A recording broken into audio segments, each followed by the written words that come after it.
السلام عليكم ورحمة الله وبركاته. بسم الله الرحمن الرحيم. الحمد لله رب العالمين، والصلاة والسلام على أشرف الخلائق أجمعين، سيدنا وسيد الأولين والآخرين، حبيبنا وحبيب إله العالمين، إمام المرسلين وخاتم النبيين، أبي القاسم المصطفى محمد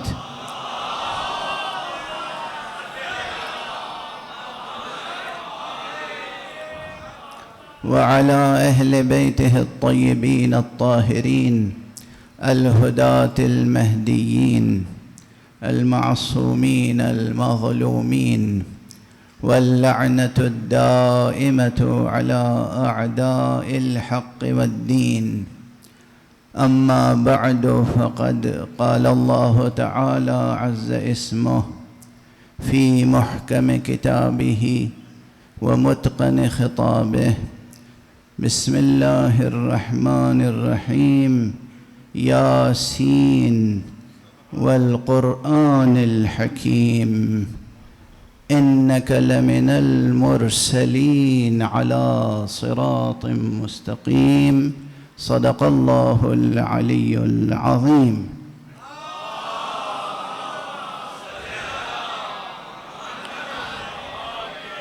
ایک اور بلند تر صلوات پڑھیں.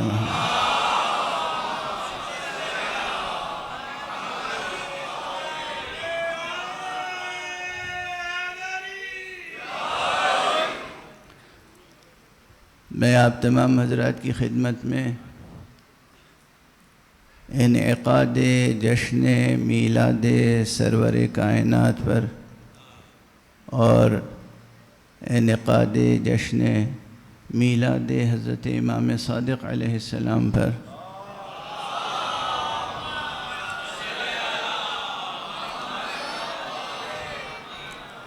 ہدیہ تبریک و تہنیت پیش کرتا ہوں.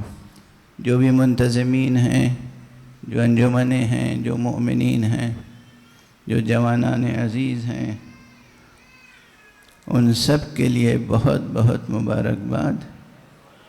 اور آپ تمام حضرات، تمام مؤمنین و مؤمنات کی جانب سے اس پرمسرت موقع پر یہ ترکیبیں نہ بہت ہلکی ہو جاتی ہیں، چھوٹی ہو جاتی ہیں، پرمسرت و یہ سب. اور اس کے علاوہ ہماری زبان میں ہے کیا؟ بہرحال اس عظیم قلبی مسرت کے موقع پر آپ سب کی جانب سے سرکار ولی عصر کو تبریک پیش کرتا ہوں.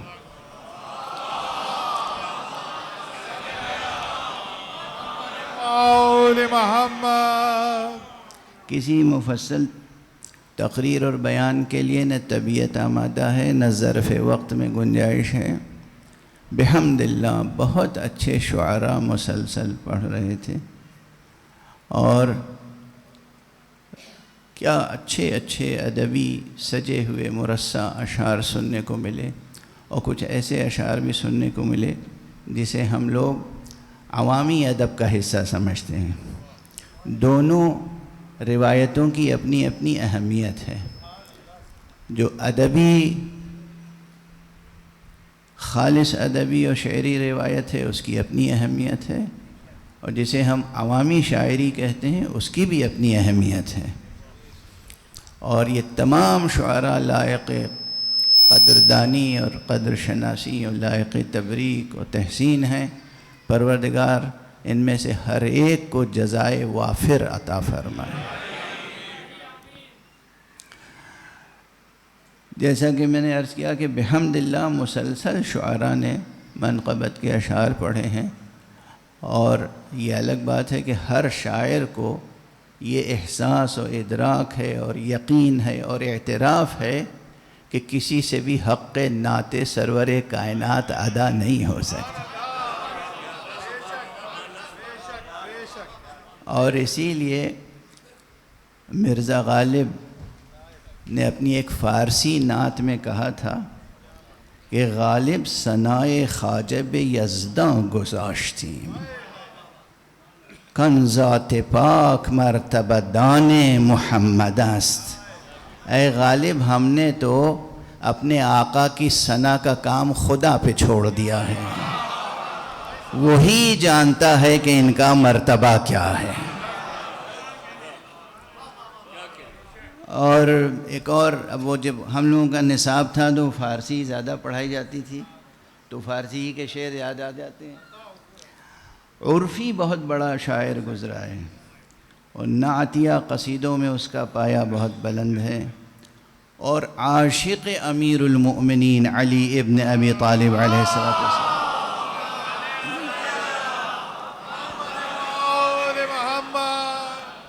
چنانچہ عرفی نے اپنے ایک قصیدے میں، جو فارسی قصیدہ ہے، کہا ہے کہ عرفی مشتاب ان رہ نعت است نہ صحراست، عرفی مشتاب ان رہ نعت است نہ صحراست، آہستہ کہ رہبر دم تیغ است قدم را۔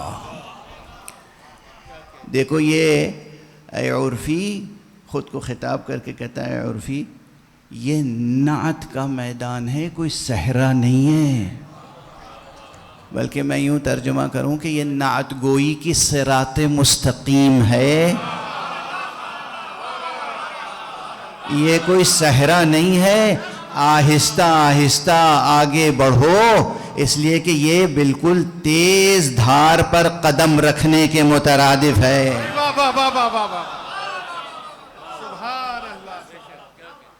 یہ عرفی جیسے قادر الکلام شاعر، ایسے قادر الکلام شاعر کا یہ شعر ہے نعت گوئی کے تعلق سے۔ نعت گوئی بڑا فن ہے، بڑا ہنر ہے، جو شعراء نعت گوئی کرتے ہیں۔ اور جب میں اس وقت نعت گوئی کہہ رہا ہوں نا، تو اپنے مفہوم، وسیع مفہوم میں، وسیع مفہوم کے معنی یہ ہیں کہ ہم جب منقبت علی لکھتے ہیں دراصل وہ بھی نعت ہوتی ہے، ہم جب منقبت حسن و حسین لکھتے ہیں وہ بھی دراصل نعت ہوتی ہے، ہم جب منقبت حضرت زہرا لکھتے ہیں وہ بھی دراصل نعت ہوتی ہے۔ اب کوئی کہے گا کہ یہ کیا آپ نے فرما دیا، یہ کیسے ممکن ہے؟ تو میں کہوں گا بڑی علمی بحث ہے۔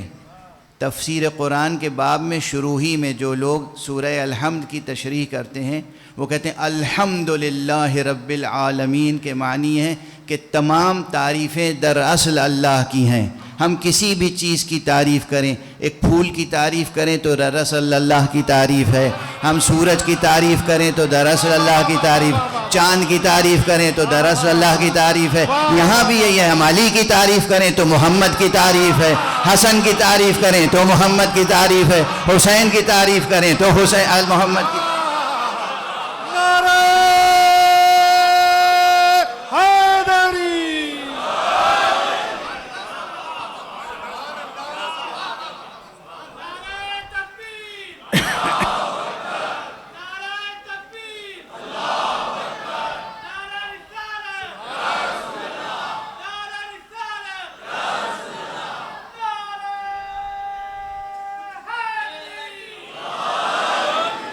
جزاک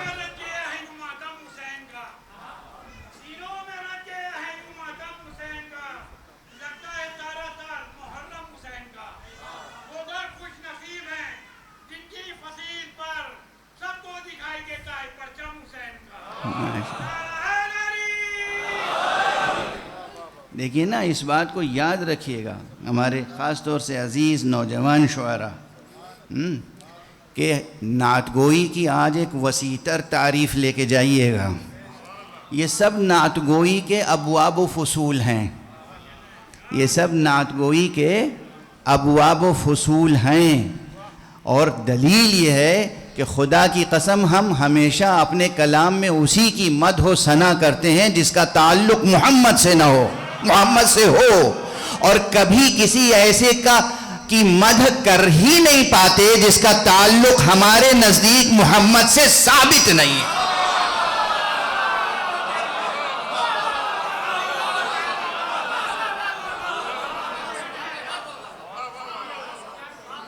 ہم سے یہ توقع نہ رکھی جائے کہ ہمارے نزدیک اگر کسی کا رشتہ مصطفیٰ سے ثابت نہیں ہے اس کے باوجود ہم اس کی ثنا کریں۔ ہماری زبانیں، ہماری فکریں، ہماری تخلیقی صلاحیتیں، ہمارے دل، ہمارے دماغ، ہماری لو، ہمارا قلم، ہمارا پورا وجود ناصر محمد مصطفیٰ ہے۔ کی محمد سے وفا تو نے تو ہم تیرے ہیں۔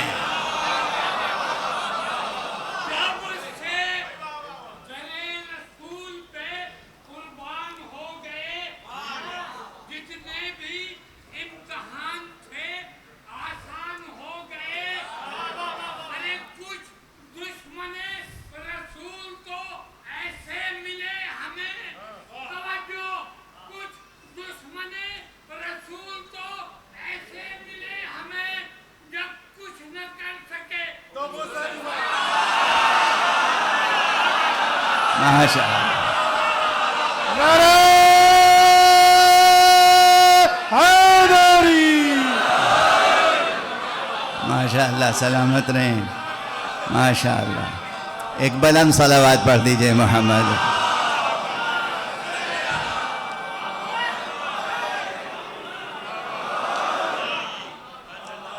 جزاکم اللہ۔ تو بہرحال یہ نعت گوئی کی وسیع تر تعریف یہ ذہن میں رہے، اور اسی ضمن میں ہاں بعض حضرات نہیں سمجھ پاتے، یا بہت سے حضرات اگر نہیں سمجھ پاتے تو اس کے معنی بس یہ ہے کہ ان کے سامنے وہ رشتہ یا وہ پہلو، وہ نقطہ مبہم ہے، روشن نہیں ہے، دبا ہوا ہے، ان کا مطالعہ نہیں ہے، ادراک نہیں ہے۔ ادراک کی سطحیں ہوتی ہیں، معرفت کی سطحیں ہوتی ہیں، محبت کی سطحیں ہوتی ہیں، تو ہر شخص اپنی سطح وجودی کے مطابق محبت کرتا ہے، اپنی سطح وجودی کے مطابق معرفت حاصل کرتا ہے، جس کی جتنی وجودی ظرفیت ہوتی ہے۔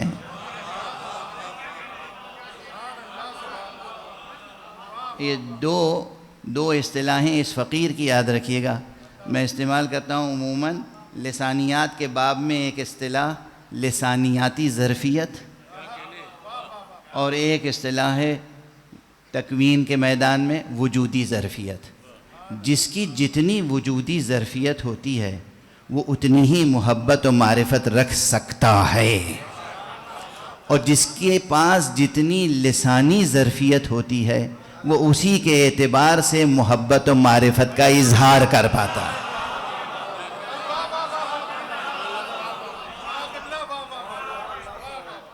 وہ اسی اعتبار سے محبت اور معرفت کا اظہار کر پاتا ہے۔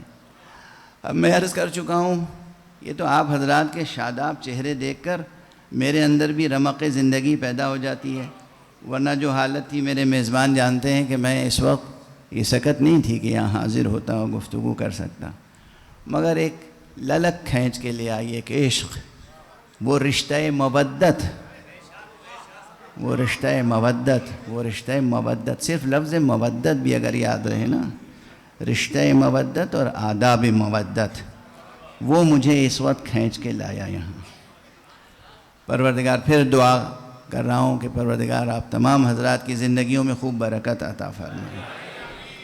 یہ ایک اچھی سنت آپ نے قائم کی آج، جشن میلاد پیغمبر، جشن میلاد صادقین علیہم الصلاۃ والسلام۔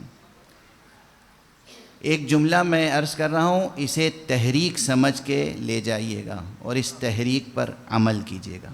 ایک نئی تحریک، حقیقت میں نئی نہیں ہے لیکن ایک نئی تحریک، ایک نئے انداز سے، دست ادب جوڑ کے عرض کر رہا ہوں، جوانوں سے، بچوں سے، بزرگوں سے، مومنین سے، مومنات سے، جہاں تک بھی آواز پہنچ رہی ہے، ہماری خواتین سن رہی ہیں، مائیں بہنیں سن رہی ہیں، ایک چیز کا خیال رکھیے، دنیا کو، آپ کو دنیا کو بتانا ہوگا کہ آپ کا نبی کیسا ہے۔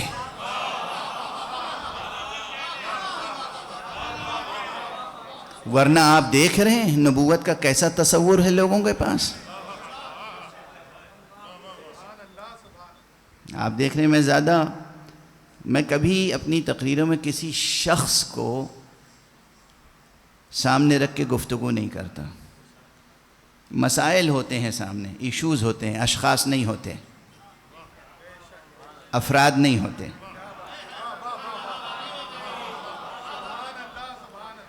افراد اشخاص میرے سامنے نہیں ہوتے، مسائل ہوتے ہیں، نکات ہوتے ہیں، موضوعات ہوتے ہیں.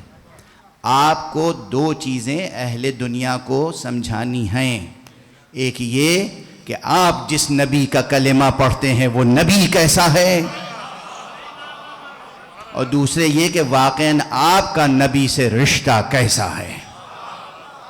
مستحکم ہے، مضبوط ہے، بلند ہے، ناقابل فصل ہے، ناقابل انقطاع ہے آپ کا رشتہ. مجھے معلوم ہے، مگر مجھے معلوم ہے نا، جنہیں نہیں معلوم ہے انہیں بتانا پڑے گا. اور اس لیے جتنے منتظمین ہیں، اس پورے شہر کراچی سے خطاب کر کے عرض کر رہا ہوں، جس کو میں کہتا ہوں شہر عزا. کراچی شہر عزا ہے. آپ کو عشق ہے مصطفیٰ سے نا، جیسے پہلی محرم سے 8 ربیع الاول تک غم پیغمبر میں شرکت کے لیے. سبحان اللہ، سبحان اللہ. غم پیغمبر میں شرکت کے لیے آپ اپنے گھروں کو اور پورے شہر کو سیاہ پوشش میں لے آتے ہیں. اسی طرح 9 ربیع الاول سے لے کر ربیع الاول کے آخر تک پیغمبر کے میلاد کی خوشی میں پورے شہر میں چراغاں ہونا چاہیے. واہ واہ واہ واہ. ہر مومن کے گھر پر اور دروازے پر روشنی کے قمقموں سے لکھا ہوا والسلام علیک یا رسول اللہ.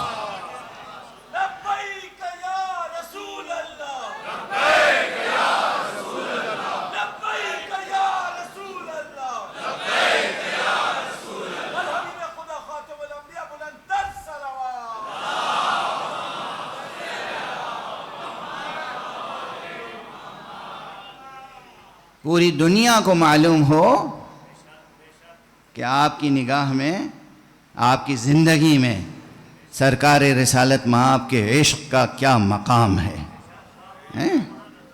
محفلیں بھی ہونی چاہیے، 1-2 محفل نہیں کہ شہر میں ایک جگہ محفل ہو گئی.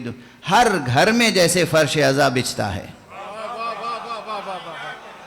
ایسے ہی ہر گھر میں محفل میلاد منعقد ہونی چاہیے. یہ ضرور ہے کہ 2 یا 4 ایسی محفلیں ہوں گی جو پورے شہر میں مرکزی ہوں گی، بڑی ہوں گی، اجتماعی ہوں گی، جیسے مجلسیں ہوتی ہیں. بعض مجلسیں مرکزی اجتماعی ہوتی ہیں، لیکن وہ مجلسیں جو مرکزی اور اجتماعی ہوتی ہیں جس میں ہزاروں یا لاکھوں کا مجمع آتا ہے، اس کے باوجود ہم واجب کفائی سمجھ کے تھوڑی مناتے ہیں غم حسین.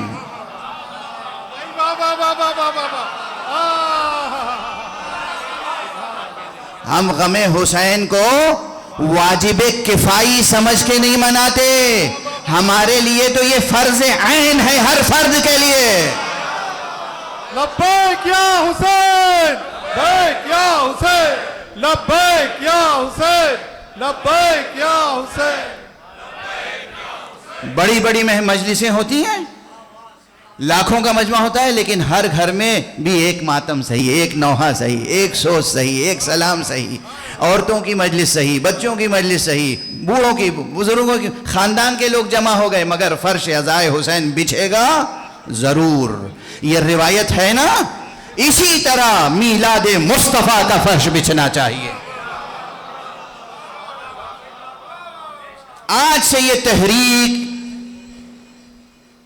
شروع کر دیجئے. ہر گھر میں ذکر مصطفیٰ صلی اللہ علیہ وآلہ وسلم.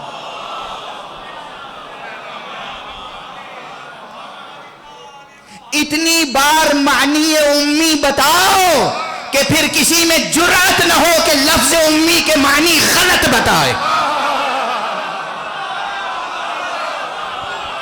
نعرہ رسالت، نعرہ رسالت، نعرہ حیدری.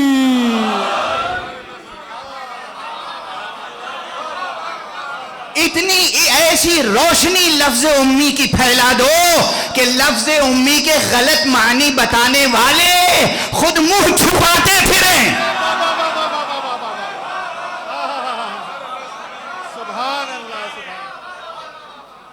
امی جس معنی میں پیغمبر کا لقب ہے، امی کے معنی جاہل کے نہیں ہیں.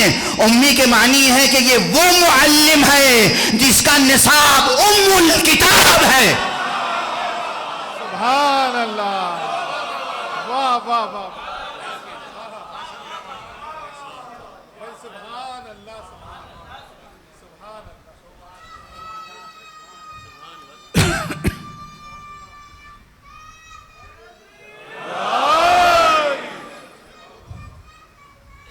اللہم صلی علی محمد وآل محمد وعجل فرج. یہ نہیں ہے کہ حضور لکھ نہیں سکتے تھے، پڑھ نہیں سکتے تھے.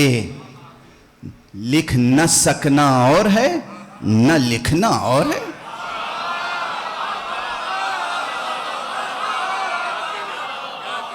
سبحان اللہ. قرآن مجید کی آیت میں بھی بس یہ ہے کہ اے حبیب، یہ قرآن نازل ہونے سے پہلے نہ آپ لکھتے تھے نہ آپ پڑھتے تھے. یعنی لکھتے نہیں تھے، پڑھتے نہیں تھے. یہ نہیں کہ لکھ نہیں سکتے تھے، پڑھ نہیں سکتے تھے. توجہ ہے؟ ورنہ ساری بات خود خدا پر آئے گی کہ وہ ان کو معلم بھی کہہ رہا ہے اور یہ بھی کہہ رہا ہے کہ نہ لکھ سکتے ہیں نہ پڑھ سکتے ہیں. کیسا خدا ہے کہ جو ایسے کو معلم کتاب و حکمت بنا رہا ہے؟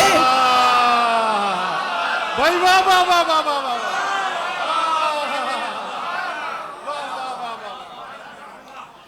معلم کتاب هو الذي بعث في الأميين رسولا منهم يتلو عليهم آياته. اگر لکھنا نہ جانتے، پڑھنا نہ جانتے تو آیت یہیں ختم ہو جاتی کہ یتلو، یعنی آیت آتی ہے اور یہ سنا دیتے ہیں. لیکن آگے کہا وَيُعَلِّمُهُمُ الْكِتَابِ، کتاب کی تعلیم دیتا ہے. یعنی لکھتا بھی ہے، لکھ سکتا بھی ہے، پڑھ سکتا بھی ہے، لکھانا سکھا بھی سکتا ہے، پڑھنا سکھا بھی سکتا ہے. اس کی شان یہ نہیں ہے کہ خود بیٹھ کے لکھے.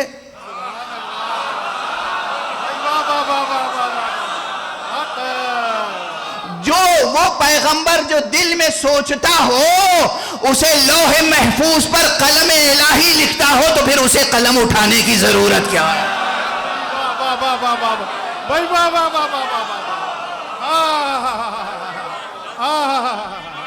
کیا کہنے ہیں یار. سبحان اللہ، سبحان اللہ. اور فرما رہے ہیں آپ. اور ایک بات اور عرض کروں، درایت. بہت سی جگہوں پہ روایت ہوتی نہیں، درایت ہوتی ہے. درایت کیا ہے؟ اس کائنات میں کوئی شقی یہ دعویٰ نہیں کر سکتا کہ حضرت علی ابن ابی طالب نے رسول کے علاوہ کسی کے سامنے زانو ادب طے کیا ہو. بے شک بے شک بے شک. مولا علی نے کسی سے کچھ بھی سیکھا ہو یہ آپ کو نہیں ملے گا. یہ ملے گا کہ علی لکھتے بھی تھے، علی پڑھتے بھی تھے. تو علی کو لکھنا کس نے سکھایا اگر رسول کو لکھنا نہیں آیا؟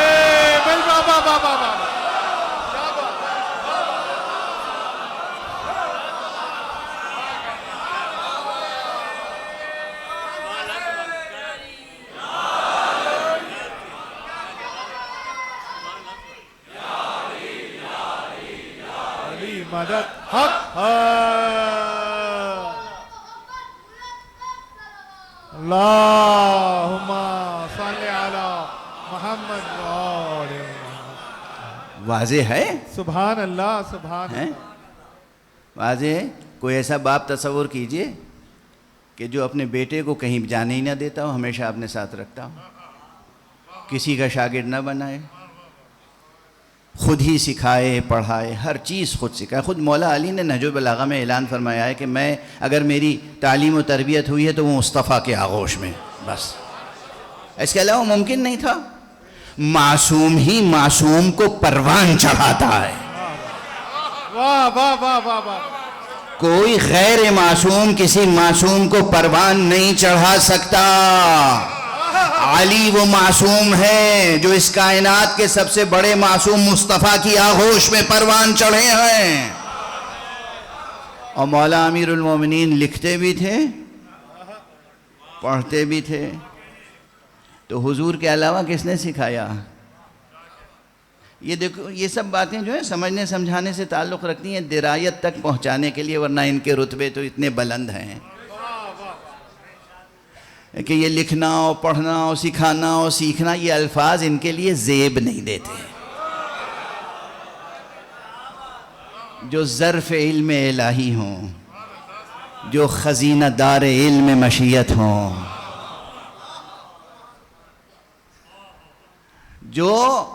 جنہوں نے مشیت حق پر زندگی بسر کرنا اپنا شعار بنایا ہو. یاد ہے نا اس فقیر کا جملہ؟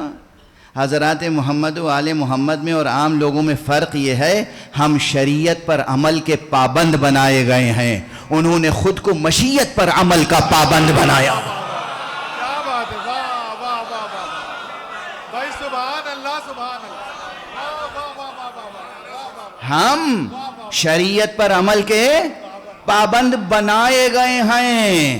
حضرات محمد و آل محمد وہ ہیں جنہوں نے خود کو مشیت پر عمل کا پابند بنایا ہے. کیا فرق ہے؟ ببن تفاوت رہز کجاست تاب کجا، کتنا فاصلہ ہے. تو بہرحال ایک قوم وہ ہے پوری جو حضور علیہ السلام کو نعوذ باللہ یہ سمجھتی ہے کہ لکھنا نہیں جانتے تھے، پڑھنا نہیں جانتے تھے، ہمارے جیسے تھے. عجب مقدمہ ہے. بھیجنے والا پروردگار وہ بھیجنے والا ہے. کسی نے الیکشن کر کے یا سلیکشن کر کے تو حضور کو نبی نہیں بنایا ہے نا. حضور رسول ہیں، حضور رسول ہیں. وما محمد الا رسول یاسین والقرآن الحکیم انک لمن المرسلین علی صراط مستقیم.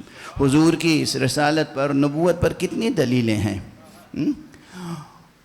یہ رسول حقیقت میں اوصاف الہی کے مظہر ہیں. اور یہ ہمارے عام حضرات اٹھتے بیٹھتے کہتے رہتے ہیں وہ تو ہمارے جیسے تھے، وہ تو ہمارے جیسے تھے، وہ تو ہمارے جیسے تھے. خدا کی قسم اس سے بڑی کوئی جسارت نہیں ہو سکتی، اس سے بڑی کوئی گستاخی نہیں ہو سکتی. ابھی آپ دیکھ رہے تھے حفظ مراتب. یہاں پر یہ شعراء ہیں بزرگ جو پرانی تہذیب کے حامل. ہر شاعر دوسرے کی کیسی قدر شناسی کرتا ہے، خود اپنے ہنر. اور حالانکہ شعراء تعلی بھی کرتے ہیں مگر ہر ایک اپنے سے ذرا بھی سینئر کوئی ہوتا ہے تو کہتے ہیں صاحب آپ کے سامنے تو میری کوئی حیثیت نہیں ہے، شاعر تو بس آپ ہیں، میں تو ایک ناچیز سا طالب علم ہوں شاعری کا. آپ نے دیکھا ہے یہ؟ اور یہی نہیں کہ یہ ریاکاری کی باتیں ہوتی ہیں، خلوص سے کہتے ہیں لوگ، دل سے کہتے ہیں لوگ. جو لوگ تہذیب کے سانچے میں ڈھلے ہوتے ہیں،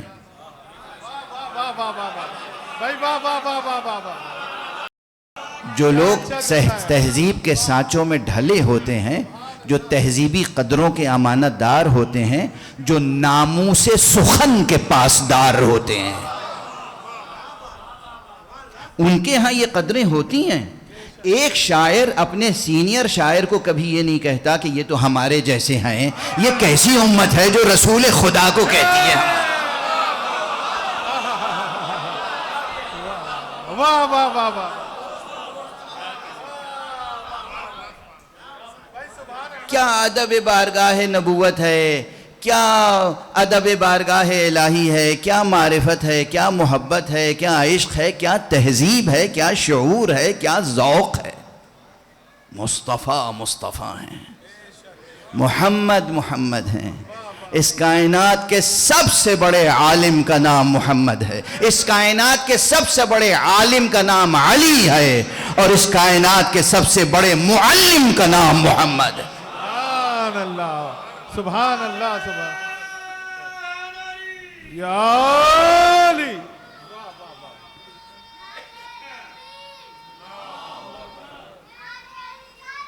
یا رسول اللہ یا علی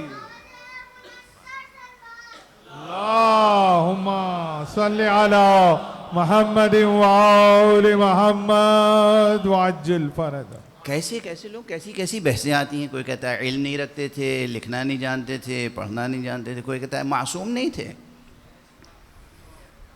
اب یہاں تک بات آ گئی کہ نبی بھی معصوم نہیں تھے وغیرہ وغیرہ. اس طرح کی باتیں ہوتی ہیں کہ جس میں واقعاً توہین رسالت ہے, توہین الوہیت ہے. خدا نے دین بھیجا ہے تاکہ ہم گناہوں سے بچ کے معصوم بنیں,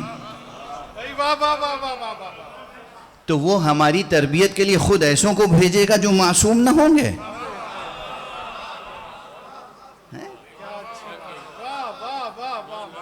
اور فرما رہے ہیں. بہرحال عصمت پر اعتراض. مجھے 2 مصرے یاد آ رہے ہیں اب عربی کے, اور اس بیت کے تعلق سے ایک اختلاف بھی ہے تاریخ میں کہ بیت ہے کس کی, یہ شعر ہے کس کا.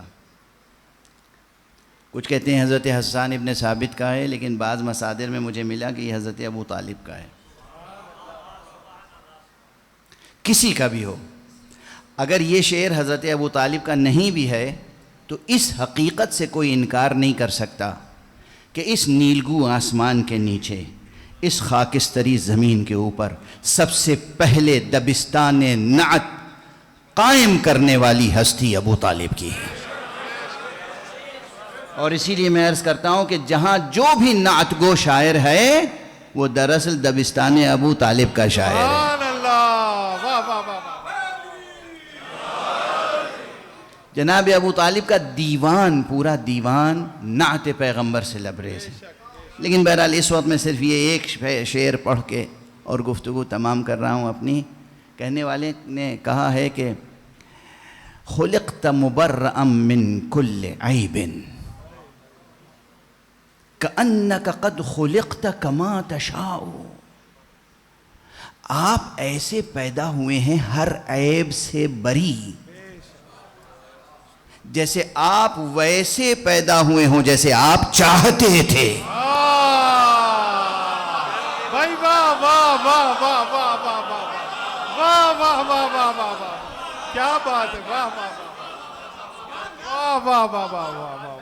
دیکھیے اس میں نعت کا پہلو بھی ہے, نعت کا پہلو تو روشن ہے, یہ درس کا پہلو بھی ہے. میں اکثر کہتا ہوں کہ کوئی فضیلت ایسی نہیں ہے سبحان اللہ, سبحان کہ جس میں پہلو موجود نہ ہو درس کا. اب یہ انسانی نفسیات سے تعلق رکھتی ہے بات. ہر شخص, ہر فرد چاہتا یہی ہے کہ اس کے اندر کوئی عیب نہ ہو. چاہتا ہے یا نہیں؟ کوئی ہے ایسا کج فطرت جو چاہتا ہو کہ اس میں عیوب ہوں؟ کوئی نہیں چاہتا. کوئی نہیں چاہتا کہ اس کے اندر کوئی ایک بھی عیب ہو. توجہ ہے, ہوتی ہیں کمزوریاں, وہ الگ بات, لیکن انسان تنہا کوئی بھی فرد بشر, کوئی بھی انسان ہو, یہ نہیں چاہتا کہ اس کے اندر کوئی عیب ہو. یہ عام انسان کی نفسیات ہے. تو یہاں سے 2-3 جملے عرض کر دوں تو شاید حق مطلب کسی حد تک ادا ہو جائے. جب ہم میں سے کوئی نہیں چاہتا کہ ہمارے اندر کوئی عیب ہو, بڑے جرائم کی بات نہیں, معمولی باتیں بھی. آپ کے ہاں کوئی آئے اور باہر جا کے کہے کہ بھئی وہ ٹھیک ہے, ہاں بس ٹھیک ہے, مگر اچھے میزبان نہیں ہیں. آپ کو اچھی لگے گی یہ بات؟ بھئی اگر کوئی آیا اور آپ نے اسے چائے نہیں پلائی تو کیا گناہ کبیرہ ہو گیا؟ حد جاری کی جائے, 100 کوڑے مارے جائیں. بھئی چائے نہیں پلا سکے, چائے نہ پلا سکنا کوئی اتنا بڑا جرم نہیں ہے. لیکن اگر اس مہمان کا یہ جملہ میزبان کے کانوں تک آئے کہ وہ فلاں صاحب آپ کے ہاں گئے تھے اور انہوں نے کہا کہ بھئی میں گیا تو تھا لیکن اچھے میزبان ثابت نہیں ہوئے, یہ بات بھی آپ کو اچھی نہیں لگے گی. سمجھ رہے ہیں آپ؟ لطیف ترین حد تک، نازک ترین حد تک. یعنی انسان صرف بڑے جرائم اور بڑے بڑے عیب کی بات نہیں ہے، معمولی باتوں کو بھی چاہتا ہے کہ اس کے اندر نہ پائی جائے اور کوئی اس سے منسوب نہ کرے. سبحان اللہ سبحان واضح ہے. اور ایک اچھا باپ، اچھا استاد، یہ استاد شعر و سخن ہے، کوئی شاگرد ان سے کلام دکھاتا ہو، ان سے اصلاح لیتا ہو، یہ نہیں چاہیں گے کہ اس شاگرد کے، اور یہ مشہور ہو کہ بھئی فلاں صاحب ان کے شاگرد ہیں. اب یہ استاد نہیں چاہے گا کبھی کہ اس کے شاگرد میں کوئی ایک اس کے کلام میں کمزور شعر ہو کہ لوگ کہیں گے کہ یہ ان کے شاگرد ہیں، میاں دیکھ لو. بھائی سبحان اللہ سبحان اللہ. واضح ہے. ایک استاد شاعر یہ نہیں برداشت کر سکتا کہ اس کے کلام میں نہیں، اس کے شاگرد کے کلام میں کوئی ایسی کمزوری رہ جائے جس کا طعنہ اس کو دیا جائے.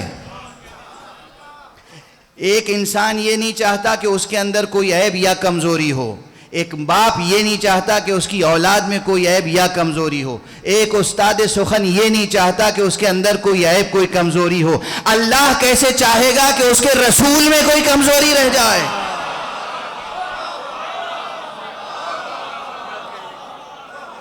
سبحان اللہ سبحان اللہ سبحان اللہ سبحان اللہ. جو لوگ نبی کی عصمت کے قائل نہیں ہیں وہ پروردگار کی شان میں گستاخی کر رہے ہیں دراصل. اور اگر یہ بات سمجھ میں آ گئی تو پھر اس شعر کا لطف واضح ہو گیا، مزید تشریح کرنے کی ضرورت نہیں ہے کہ خلقت مبرأ من کل عیب. اے مصطفیٰ آپ تو ایسے خلق ہوئے ہیں کہ آپ کے اندر کوئی ایک عیب نہیں ہے، کوئی ایک کمزوری نہیں ہے، ہر عیب سے مبرّہ ہیں، منزہ ہیں. کأنک قد خلقت کما تشاء، جیسے کہ آپ جیسے چاہتے تھے ویسے پیدا. بھائی واہ واہ واہ واہ واہ واہ. یہ انہی کے لیے زیب دیتا ہے جنہیں خدا قرآن میں کہتا ہے، ارشاد فرماتا ہے کہ وَمَا تَشَاءُونَ إِلَّا أَن يَشَاءَ اللَّهُ. آپ تو وہ چاہتے ہی نہیں ہیں مگر اللہ جو چاہتا ہے وہی چاہتے ہیں. سبحان اللہ سبحان اللہ. گھر گھر محفل میلاد مصطفیٰ ہو، محلے محلے میں جشن میلاد مصطفیٰ ہو. پورے شہر کراچی کو آپ اسی طرح روشنیوں اور خوشبوؤں سے معمور کر دیں. جیسے محرم میں غم مصطفیٰ میں آپ غم مناتے ہیں، ویسے ہی میلاد مصطفیٰ میں خوشی منائیں، تاکہ جو جشن میلاد مصطفیٰ کو بدعت سمجھتے ہیں ان کی زبانیں بھی قلم ہو جائیں.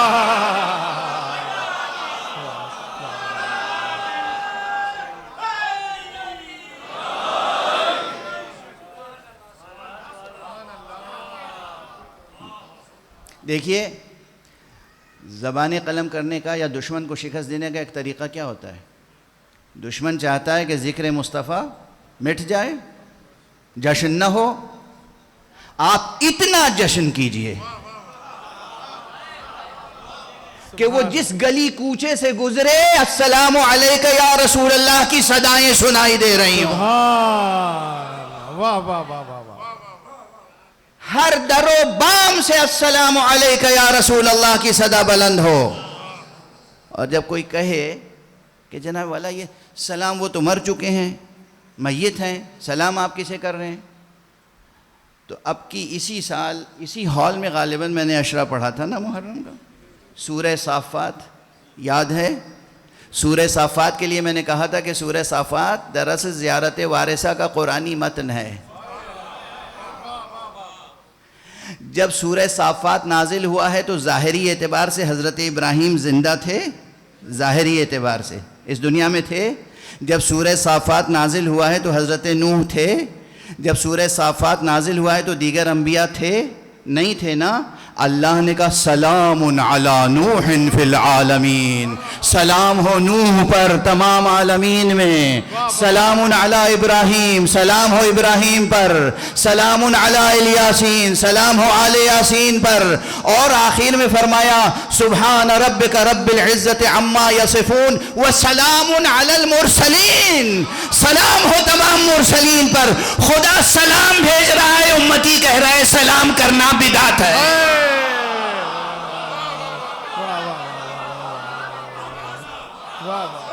نعرہ رسالت، نعرہ رسالت، نعرہ حیدری۔ تمام انبیاء پہ سلام اور سرور انبیاء پہ سلام، تمام انبیاء پہ سلام اور امام انبیاء پہ سلام، تمام انبیاء پہ سلام اور مولائے انبیاء پہ سلام۔ جس وقت پیغمبر نے فرمایا تھا من کنت مولا فہذا علی مولا، یہ صرف عام انسانوں سے خطاب نہیں تھا، آدم تا روز قیامت جتنے افراد ہیں سب سے خطاب تھا۔ مصطفیٰ آدم کے بھی مولا ہیں، مصطفیٰ نوح کے بھی مولا ہیں، مصطفیٰ ابراہیم کی نسل میں ہونے کے باوجود ان کے لیے بھی مولا کا درجہ رکھتے ہیں، مصطفیٰ موسیٰ کے لیے مولا کا درجہ رکھتے ہیں، مصطفیٰ عیسیٰ کے لیے مولا کا درجہ رکھتے ہیں، اور خدا کی قسم جس کے مولا محمد ہیں اس کے مولا علی ہیں۔ حیدر حیدر حیدر حیدر حیدر حیدر بر محمد وآل محمد صلوات۔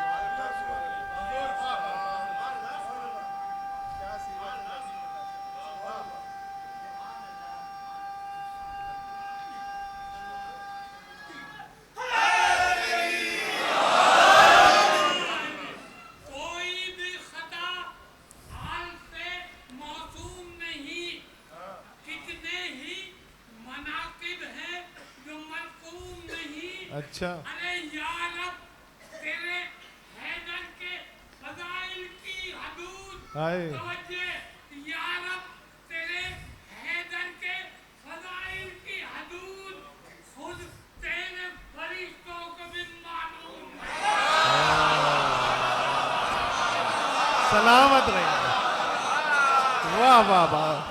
فرشتوں کو معلوم کیسے ہو سکتے ہیں حدود؟ اس لیے کہ فرشتے بعد میں خلق ہوئے ہیں، ان کا نور پہلے۔ حیدر حیدر حیدر حیدر بر محمد وآل محمد صلوات۔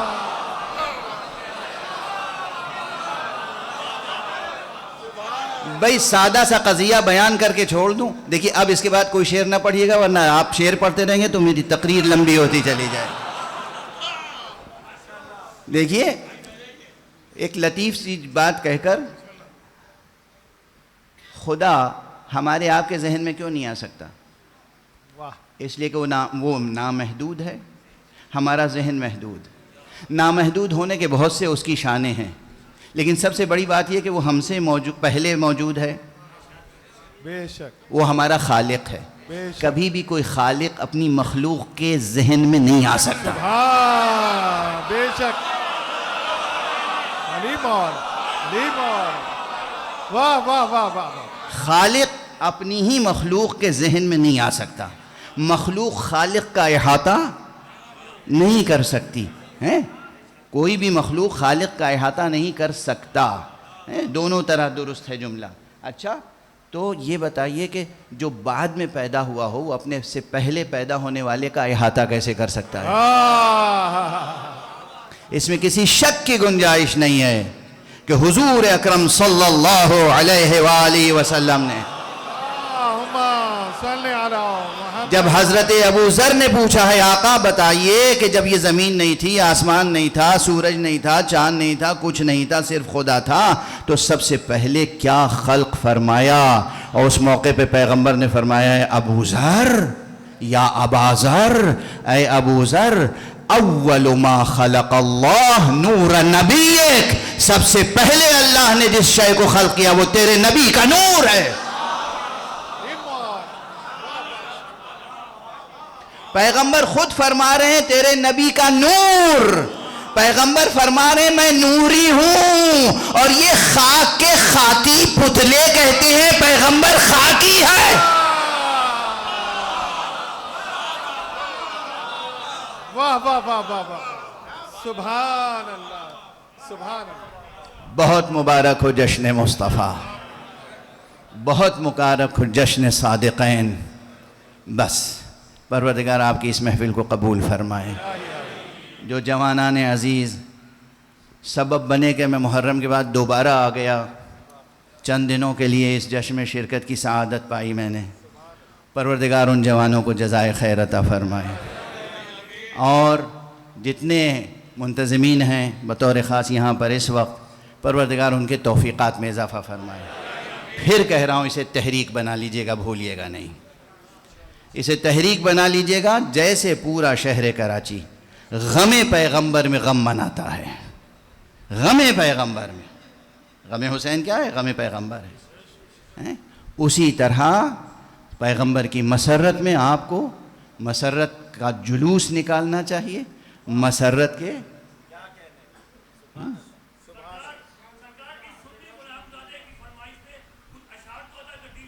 نہیں، اب بس کافی ہے، تشریف رکھیں۔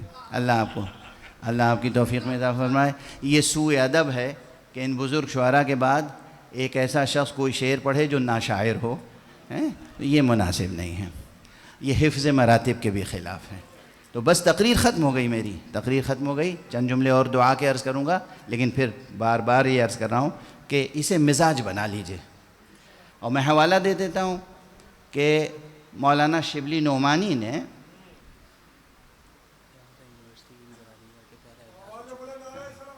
اللہم صلی علی محمد وآل محمد وعجل فرجہ۔ ابھی اس بچے نے یاد دلایا کہ میں یہ اعلان بھی کر دوں کہ اس مرتبہ 28 ذی الحجہ کو جو ایک علامتی طور پہ سنگ بنیاد رکھا گیا تھا دانشگاہ حسینی کا، یہ میرا خواب ہے، اور آپ سب کی پلکوں پہ میں اس خواب کو سجانا چاہتا ہوں۔